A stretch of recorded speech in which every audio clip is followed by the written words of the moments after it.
국민 여러분, 그리고 우원식 국회의원님과 의장님과 그리고 여러 국회의원 여러분, 저는 지난 6월 4일 이곳 국회에서 대통령 취임 선서를 통해 국민이 주인인 나라, 다시 힘차게 성장 발전하는 나라, 모두 함께 잘 사는 문화가 꽃피는 나라, 그리고 안전하고 평화로운 나라를 만들겠다고 약속드렸습니다. 무너진 경제를 회복하고 민생 경제를 살리는 일은 지금 우리가 해결해야 할 가장 시급한 과제입니다. 요즘처럼 저성장이 지속되면 기회의 문이 좁아지고 경쟁과 갈등이 격화되는 악순환에 빠지게 됩니다. 새로운 성장 동력을 만들고 성장의 기회와 결과를 함께 나누는 공정성장의 문을 열어야 양극화와 불평등을 완화하고 모두가 함께 잘 사는 세상으로 나아갈 수 있습니다. 자본시장도 정상화해야 합니다. 자본시장의 투명성과 공정성을 회복하면 경제도 살고 기업도 제대로 성장 발전하는 선순환으로 우리 국민 모두가 바라는 코스피 5000 시대를 열어제칠 수 있습니다. 인공지능, 반도체 등 첨단 기술 산업에 대대적으로 투자하고 재생에너지 중심의 에너지 전환을 조속하게 완료하여 기후위기와 R200에 대응해야 합니다. 바이오 산업과 제조업 혁신, 문화산업 육성에도 힘을 기울여서 세계를 선도하는 대한민국을 만들어야 합니다. 외교에는 색깔이 없습니다. 진보냐 보수냐가 아니라 국익이냐 아니냐가 유일한 선택 기준이 되어야 합니다.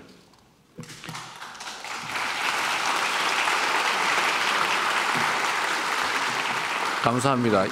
우리 국민의힘 의원들은 반응이 없는데 이러면 좀 쑥스러우니까.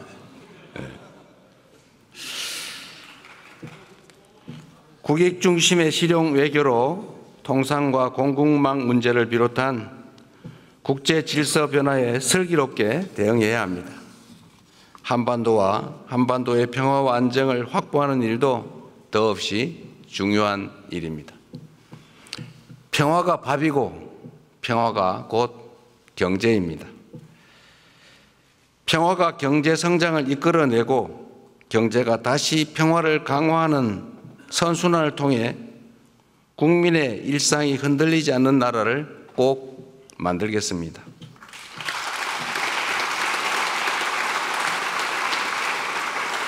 이 자리를 빌려 국민 여러분께 간곡하게 협조 요청을 드립니다.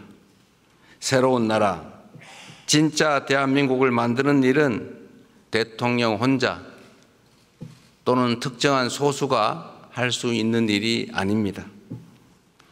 예측 가능하고 합리적인 사회를 만들기 위해서는 우리 모두가 최소한의 합의를 꼭 지켜야 합니다. 규칙을 어겨서는 이익을 볼 수 없고 규칙을 지켜도 결코 손해보지 않는 그런 공정한 사회를 만드는 일 역시 모두의 협력 없이는 불가능합니다. 공정하게 노력해서 일궈낸 정당한 성공에는 우리 모두가 박수를 보내는 그런 합리적인 사회를 꼭 만들어야겠습니다.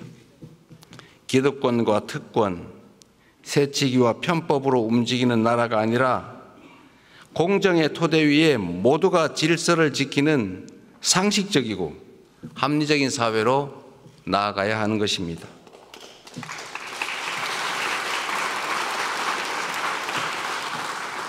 새로운 사회로 변화하는 과정은 고통을 수반하지만 건물을 걷어내야 씨를 뿌릴 수 있습니다.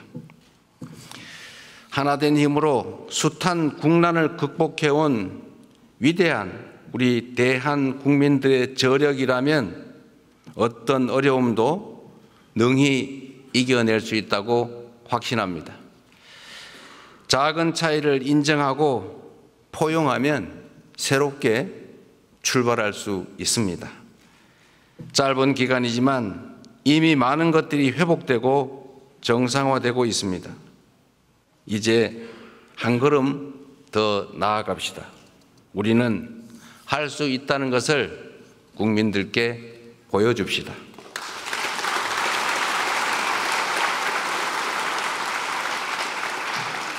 존경하는 국민 여러분, 그리고 더불어민주당, 국민의힘, 조국혁신당을 포함한 국회의원 여러분, 오늘 저는 정부가 추가 경정 예산안을 편성한 이유와 주요 내용을 직접 설명드리고 국회 협조를 구하고자 이 자리에 왔습니다. 인수위원회도 없이 출범한 정부가 시급하게 추가 경정 예산안을 편성한 이유는 우리 경제가 처한 상황이 그만큼 절박하기 때문입니다. 지금 우리 대한민국은 매우 엄중한 시기를 지나고 있습니다. 수출 회복이 더딘 가운데 내수마저 어려움을 겪고 있습니다. 고물가, 고금리, 고환율에 경제 성장률은 4분기 연속 0%대에 머물고 심지어 지난 1분기는 마이너스 성장을 하기도 했습니다. 중산층의 소비 여력은 줄어들고 자영업자들의 빚은 더 이상 감내할 수 없는 수준에 이르고 있습니다.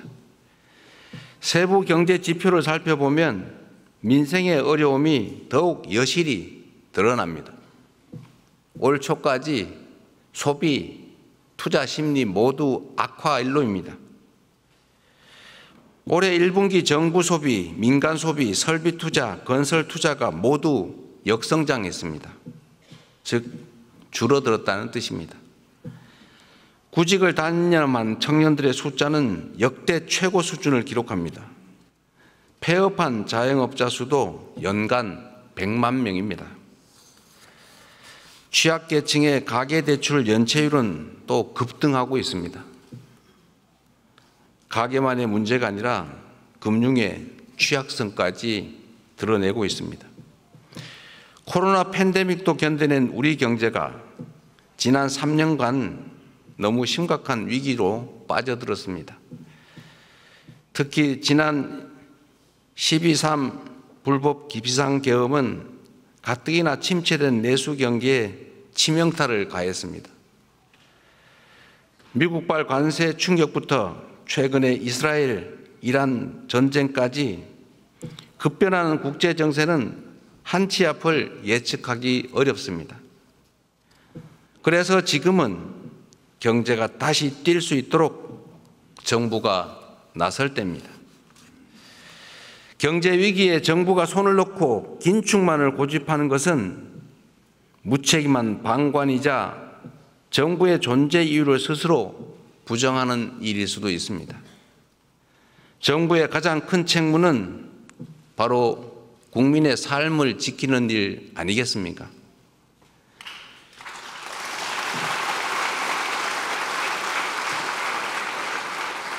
국민의 삶을 지키는 정부, 그리고 위기 앞에 실용으로 답하는 정부라야 합니다.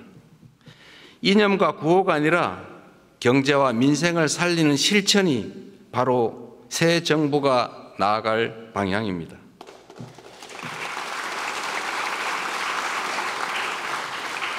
국민 여러분, 그리고 국회의원 여러분, 경제는 타이밍이라고 합니다.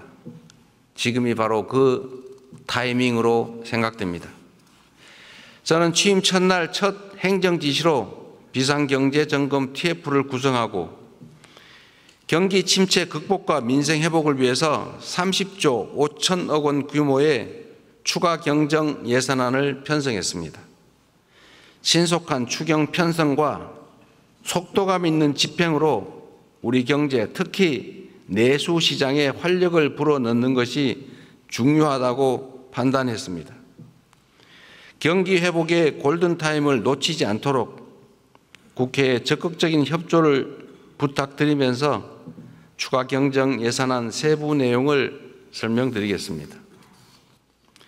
첫째, 심각한 내수 침체에 대응하기 위해 소비 진작 예산 11조 3천억 원을 편성했습니다.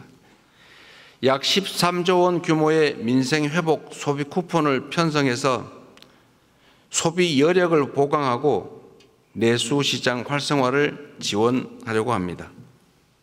소비 쿠폰은 세금을 내시는 분을 포함해서 전 국민에게 보편 지급하되 취약계층과 인구 소멸 지역은 더 두터운 맞춤형 지원으로 편성했다는 말씀을 드립니다.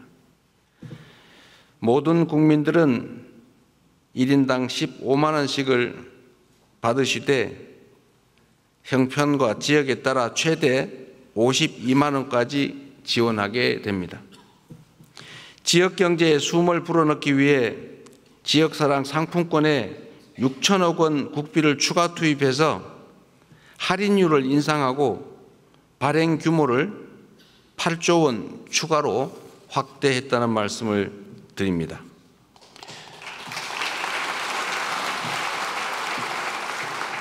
소비 쿠폰과 지역사랑 상품권은 지방을 더 지원한다는 새 정부의 철학에 따라 지방에 더 많은 국비를 편성했다는 말씀을 드립니다.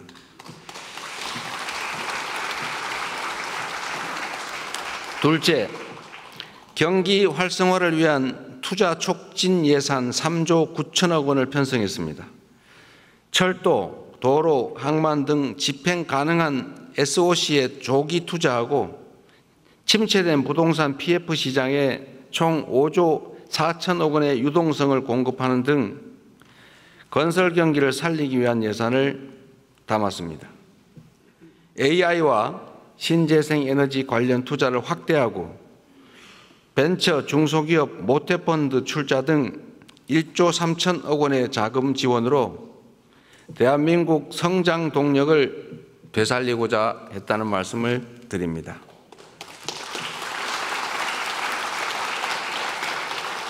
셋째로 소상공인, 취약계층 등을 지원하는 민생안정 예산을 5조 원 담았습니다.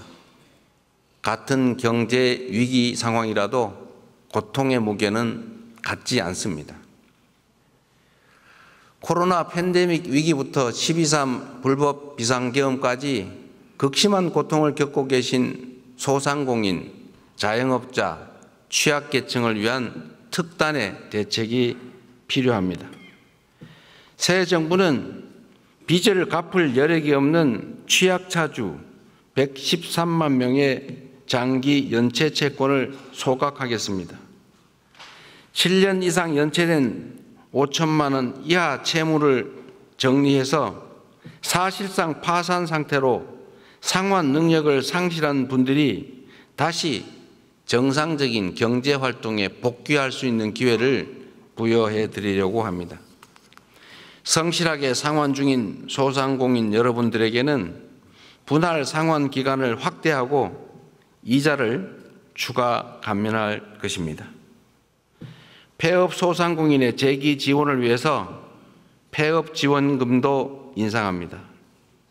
구직급여와 국민 취업 지원제도 확대 등 고용 안전망 구축에도 1조 6천억 원을 편성했습니다.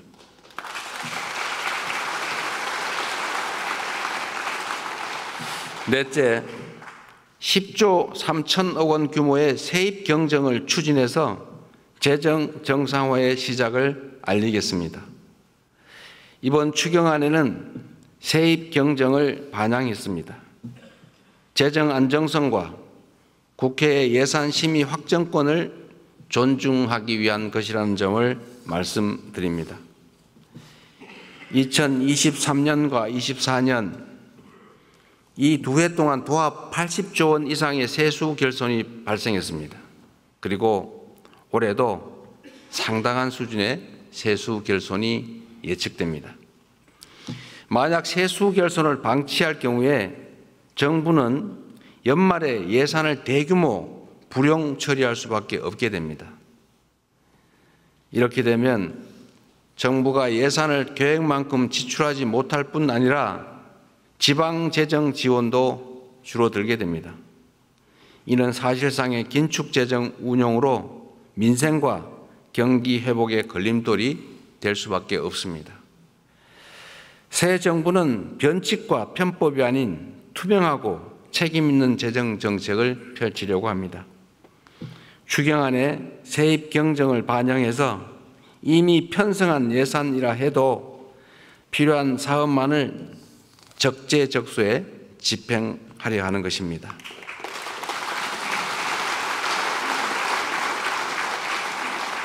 존경하는 국민 여러분, 우원식 국회의장님, 그리고 국회의원 여러분, 경제와 민생을 살리는데 여야가 따로 있을 수 없습니다.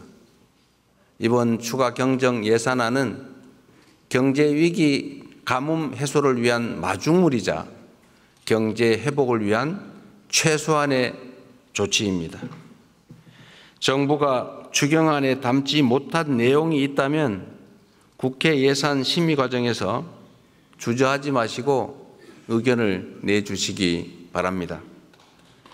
특히 우리 야당 의원님들께서도 필요한 예산 항목이 있거나 삭감에 주력하시겠지만 추가할 게 있으시다면 언제든지 의견을 내주시기를 부탁드립니다. 다행히 새 정부 출범 이후에 정치적 불확실성이 해소되면서 소비 심리가 많이 개선되고 있습니다. 정부는 앞으로도 든든한 민생의 버팀목이 되도록 노력하겠습니다. 오직 실용정신에 입각하여 국민의 삶을 살피고 경기 회복과 경제 성장의 새 길을 열기 위해 최선을 다하겠습니다.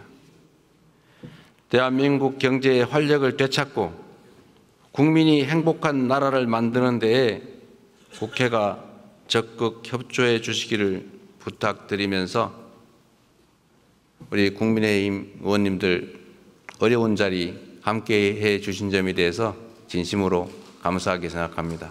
고맙습니다.